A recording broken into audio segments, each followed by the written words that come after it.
Thank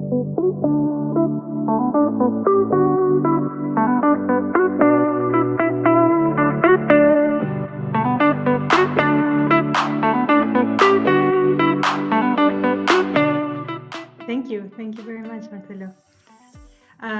Well, it's a pleasure to be here. I am originally from Argentina, but as Marcelo said, I'm living in Brussels, talking to you from Brussels right now. I am director of Young Water Solutions. That is an organization that is based in Brussels, but we work mainly in the global south, supporting young entrepreneurs who have ideas to solve water or sanitation issues in their communities, turn them into social businesses. So we run different incubation programs, acceleration programs, where we help them with business training, with water sanitation training, and funding as well, so that they can validate their social business ideas, and in that way not only help solve water or sanitation issues, but also create employment, and do it with a gender approach. So we try to help them set up businesses that are sustainable development goals proof in a way. But when I was preparing this conversation with you and reflecting a little bit on what is it that I could like my 15-year-old self or my 17-year-old self to have known, right? I started reflecting on my career and what were those spots that made me reach the point where I am now. That is actually, if you had asked me when I was still in high school or early years at university, what is it that I would like to do a decade later, I would probably have replied something similar to what I'm doing now. And so I thought that it would be interesting to share with you a little bit of what were turning points or important things that now, when looking back, it's easier to spot and to identify. But when we are along the way, we sometimes have concerns or worries about our career and our choice of university, or how do we make a difference, right, in the world and around us. And therefore these are the things that I'll like to share with you in the next minutes. Basically, there are three very important things that have made a real difference in my career.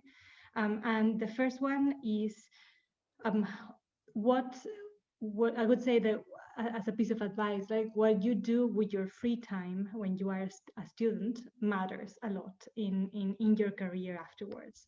I started volunteering when I was 15, almost 16 years old, in a local NGO.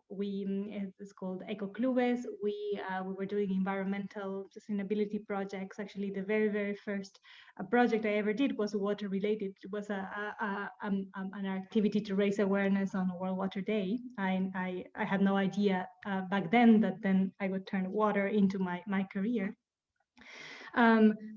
But since that moment, I never stopped being involved in projects, in different projects. Sometimes I would co-create with my team. Some other times I would come up myself with an initiative, a project for my school or in my NGO, or later at university, and propose my peers to join. Sometimes I would join different like other spaces that were part of were relevant to me, and my interest in social change, in sustainability as well. But when I had to decide on what I wanted to study at university, I wanted a career, a degree that would allow me to continue doing what I was doing. And I was born in the second biggest city in Argentina, 2 million people, the oldest university in Latin America. So everyone was telling me, yeah, you should study there in this university, because if you want to ever get scholarship to study abroad, then then you need to have studied somewhere that is known internationally. But actually, I mean, I felt that I wanted to study something that was would give me tools that were not available in my city, in the more traditional degrees that my city offered. And I decided to go to a very small one, in a public school, new university, 150 kilometers from my city. And I studied a degree in local and regional development. Actually, what opened me the most doors afterwards, what got me the scholarship actually to do a master in Australia years later, a fully paid, was not my choice of university, was not even my choice of degree, where at one point not even my grades. What really made a difference in the opportunities that I got throughout my career was how much involved I was in since a young age, in the projects, in NGOs, in different spaces that could talk a lot more about my values, my commitment, and how much I could contribute to society. That actually, which university I chose to study, where I chose to study. And that for me is a key learning, and something that when I have children, I will encourage them to consider as well. There you can always decide to change your career afterwards if you realize that what you were studying or doing does not fit your purpose, but being involved in different initiatives in your free time would introduce you to the right people, would teach you a lot about what you enjoy doing, what you're not doing, when you don't enjoy doing, and also the kind of difference that you can make in society. And this is also related to the second piece of advice, that could be about how you can find your sweet spot. And this is something that in our incubation trainings to the entrepreneurs that we support, we always have sessions about finding your sweet spot, because the sweet spot is that intersection between what you love doing, what you're good at, what is needed, and if we're talking about your career and something that will eventually lead you to make a living, what people can also pay for. And I'm going to talk a little bit about each of these, but I think that I've intuitively always tried to find this intersection. But now, if I could talk to my 15 or my 17-year-old self, I would tell her to search, like to put some energy in finding this.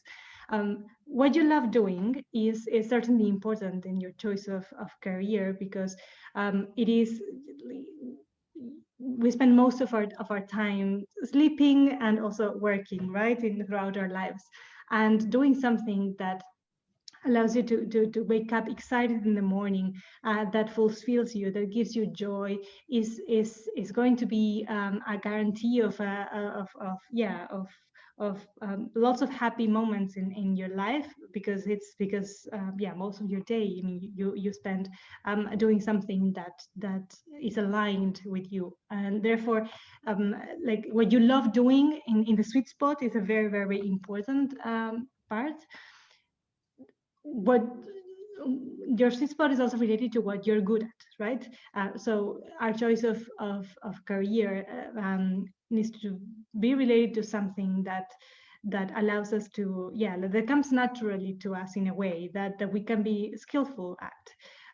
There are many things that we love doing, but we're not as good at us to be able to make a living out of it. I recently, I don't have it here to show you, but I recently started painting with watercolor, right?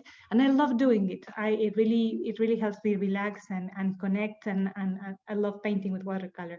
Maybe with a lot of practice, I will become good at it, but probably not enough to become a full-time painter and build a career out of that, right? So we also need to be able to identify what is it that we love doing, and as we can spend part of our free time on, and it's important for our personal development, but what we want to, where we're good at in a way that will allow us to find a niche and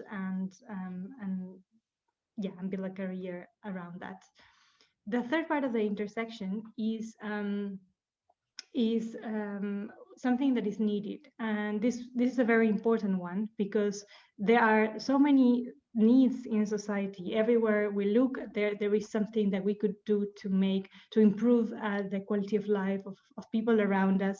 When we think about the Sustainable Development Goals, there's so much that can be done in all different sectors, right? I mean, in science, in development, in policies, in politics, as Sabina was mentioning, that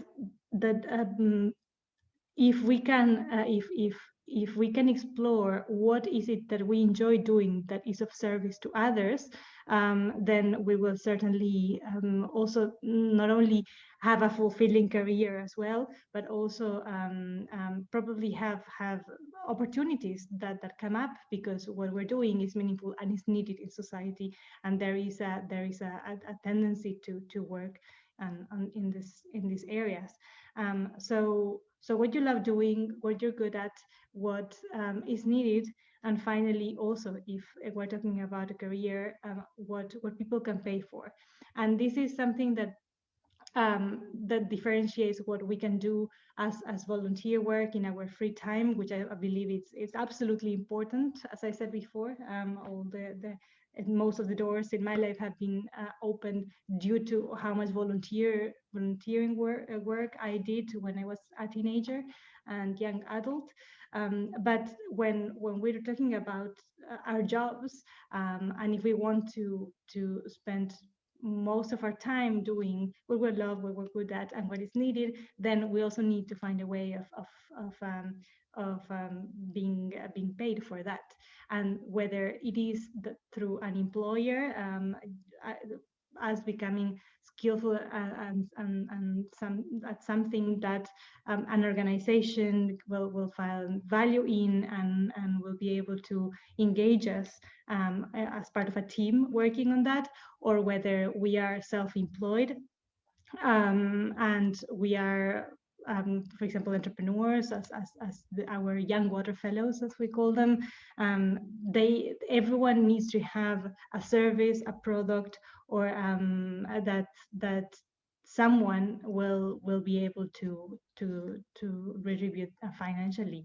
And those are, again, I mean, the four things that, if we keep in our mind while deciding what we do with our free time, what we study, and where, then it probably help us find earlier than later what is our role in society, and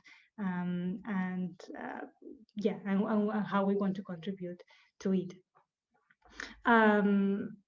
And the third and last piece of advice that I would give, again, when looking back at how things unfolded for me since I was a teenager, is following your best excitement. Every time that I have had to make a decision in my life, in my career, I decided in 2015 to leave Argentina, because I felt that it was time for me to explore my role and opportunities internationally. I left the country without knowing what would be the doors that would be open, what is it that I could do, but I had that intuition inside me that was the right thing to do, and therefore the advice would be follow your excitement, and listen to your body and to your heart in what are the signs that tell you that those decisions are the right ones. Joy for me is what it's that sign, that kind of sign that tells me, yeah, this is the way to go, and there's going to be a learning, no matter what decision I make, and it's going to be positive for my life, one way or another. So so these are just, I wanted to share with you what I would have liked to hear when I was having all these worries in my head around what to do with my life, how to contribute, that I wanted to just to share, in case that you could find it useful as well. So thank you a lot, and Marcelo, back to you, in case that you have some questions. Yeah, so thanks for sharing the structure. I guess all teenagers can benefit from easy steps that they can follow to consider, especially when it comes with the wisdom uh, wrapped around it. And the one thing that I would be curious to know more about is coming from, well, I'm also from South America, right? And curiously, our next speaker was also born in South America, in Caracas, and also lives in Europe. So we're three South American Europeans here in a row. And the question I'd have is, how important was it for you to uh, tap into the expat community, the Argentinians living in Europe and people from the region, not necessarily Argentina, right? Right? Are they part of your life now? Were they a part of your journey in the past? And how could you leverage those networks? I mean, if you're a teenager trying to move from South America to Europe as an example, but it could be something else. That's a good question. I think that we should always find a way of keeping our roots super present, and the expat community in the sense, and surrounding yourself with not only with people from the country where you moved, locals, right, which is also super important for integration, and to meet people from new cultures and different cultures. I think it's also important to surround yourself from people that remind you of home in a way. And I have been in touch with the Argentinian community and the Latin American community in Brussels since I arrived. I have many, my best friends are actually from Argentina, or couples that I mean, they've married someone from Europe, and that is also the reason why they are here. But there is, I mean, I think that for me personally, it has been very important, and I would encourage everyone to try to find that balance in the people that they try to meet, right? I mean, a balance between engaging with local community and still keeping their roots, and people with whom they can share a mate. I mean, here, just before the conversation, I was having this drink that many of our listeners might not know, but this is typical Argentinian, also Uruguayan, and is from the south of South America. And this mate that I started drinking, is like a tea that you drink with a straw. I started drinking it like a lot more than I used to in Argentina, but when I left the country, because it reminds me of home. And these rituals, I think that we all have, no matter which country we come from, we all have these little things that that kind of keep us in touch with our roots and our families and our friends and our culture. So it's important, I would say. And also, they may be aware of certain opportunities, right, that would not be a fit for them or people in their families or closest friends. But as you're a member also of the greater community of expats from South America, they, oh yeah, I'll advertise that in the WhatsApp group or Facebook, whatever way you communicate. So I guess that the spread of relevant information, when it's done at the global level, it just dilutes and loses a lot of its power. And of course, it's impossible to do with job opportunities, right? So you tend to I hear about really interesting opportunities because someone who's in a smaller group of people, and no people from your country living abroad, they fit the bill perfectly. They just felt like, hey, maybe this is going to be useful to someone else. I cannot use this information, but I'll spend the time and effort, to get it out there, because who knows, maybe someone is going to benefit. So keeping in touch with the roots is relevant in so many different ways. And also, foreigners living in Argentina, right? No, maybe these are kind of another community you can join and try to help them in whichever way. Of course, South America not being the easiest of places, no, it's quite unpredictable at times. Being a foreigner there, you can benefit from advice and the guidance of locals, especially those that lived abroad. They understand how different things are and what kind of things tend to be different. Yeah, it's great to have your participation. So thank you so much for sharing your story.